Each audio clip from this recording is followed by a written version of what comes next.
السلام علیکم ورحمۃ اللہ وبرکاتہ۔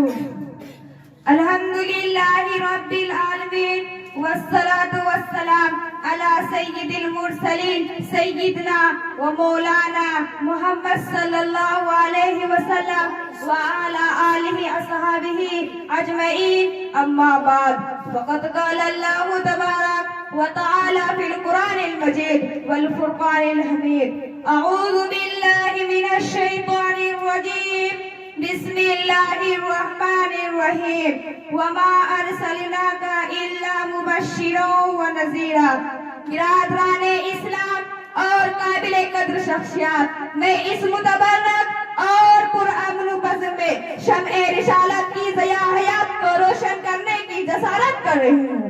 میری بساط نہیں کہ ماہ رسالت صلی اللہ علیہ وسلم اسوہ حسنہ پر لب گشائی کر سکوں، لیکن پھر بھی آپ جیسے عظیم المرتبہ شخصیات کے روبرو سیرت النبی صلی اللہ علیہ وسلم کو موضوع گفتگو بناتا ہوں تاکہ خود کی اصلاح ہو جائے، ورنہ کسی کے کیا مزال کے سیرت النبی صلی اللہ علیہ وسلم کا احاطہ کر سکے۔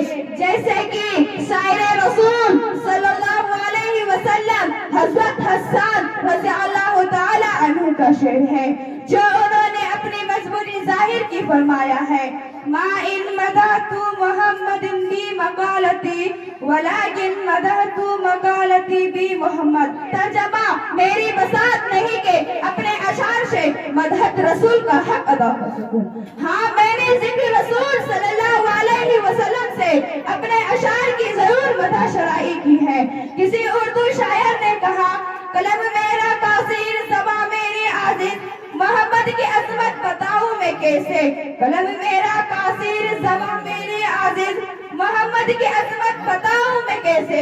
میں محبوب رب امام رسول و فضائل مکمل سناؤں میں کیسے۔ ملت اسلامیہ کے دھڑکتے دلوں، بعثت نبوی صلی اللہ علیہ وسلم قبل پورے جزیرۃ العرب پر کوئی حکمرانی کرنے کے لیے تیار نہیں تھا، اور نہ نظام مکمل تھا، اور عدالت، انسانیت، امانت و دیانت، عصمت و عفت، صلاح و تقویٰ، زہد و ورع کا جنازہ نکل چکا تھا، شرافت عزت کی کاریاں مرجھائی تھی، شرک و ضلالت کی تاریکی ہر سمت نظر آ رہی تھی، نفرت، ظلمت، شقاوت اور عداوت کا دور دورہ تھا۔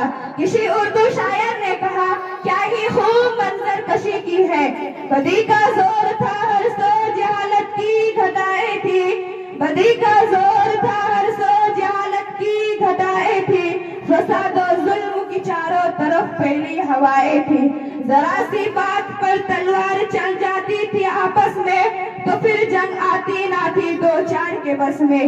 اگر لڑکی کی پیدائش کا گھر میں ذکر سن لیتے تو اس معصوم کو زندہ زمین میں دفن کر دیتے۔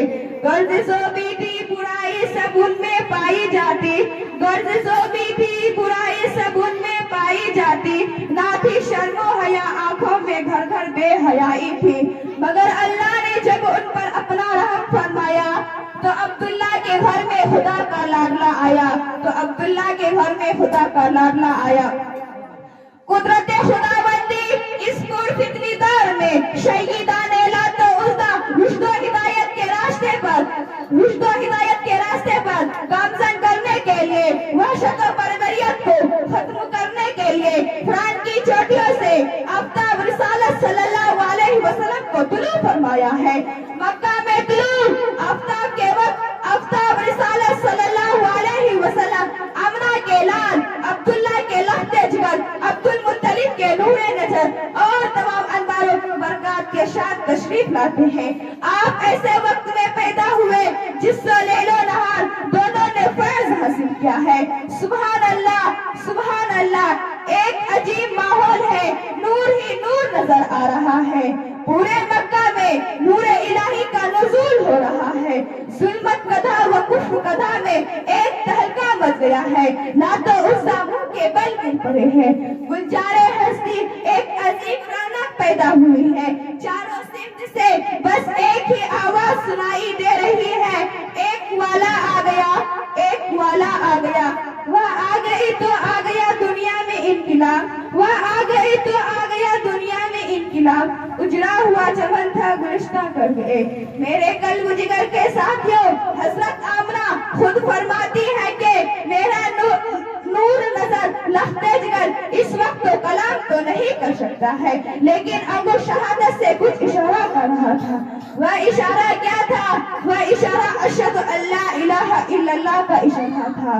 قلب آمنہ میں مسرت و خوشی کی حد نہ رہی جب محمد صلی اللہ علیہ وسلم کی اداؤں کو دیکھا، لیکن کچھ غم سے اشراق بھی ہوتی ہے۔ فرماتی ہے کہ کاش آج عبداللہ ہوتے، اس لخت جگر کو چاند سے بھی زیادہ خوبصورت ہے۔ پھر سے آواز آتی ہے، اے آمنہ فکر مت کرو، میں اس کا رب ہوں، مربی بھی، استاد بھی، میں اس کا سب کچھ ہوں۔ اگر یہ بچہ کھلونا مانگے تو چاند کو کھلونا بنا دوں گا، اگر کوئی شہادت طلب کرے تو پتھروں سے بھی کلمہ پڑھا دوں گا۔ اس کے بعد عبد المطلب آتے ہیں، سوال کرتے ہیں، اے آمنہ کوئی نام سوچا ہے؟ آمنہ کہتی ہے کہ جب سے یہ بچہ پیدا ہوا ہے زبان پر قابو ہے، نہ قلب پر، ذہن میں کئی نام آتے ہیں، لیکن قلب میں یہ دستک ہوتی ہے کہ محمد صلی اللہ علیہ وسلم۔ میں انہی چند بات پر اپنی تقریر ختم کرتی ہوں۔ وما علینا الا البلاغ۔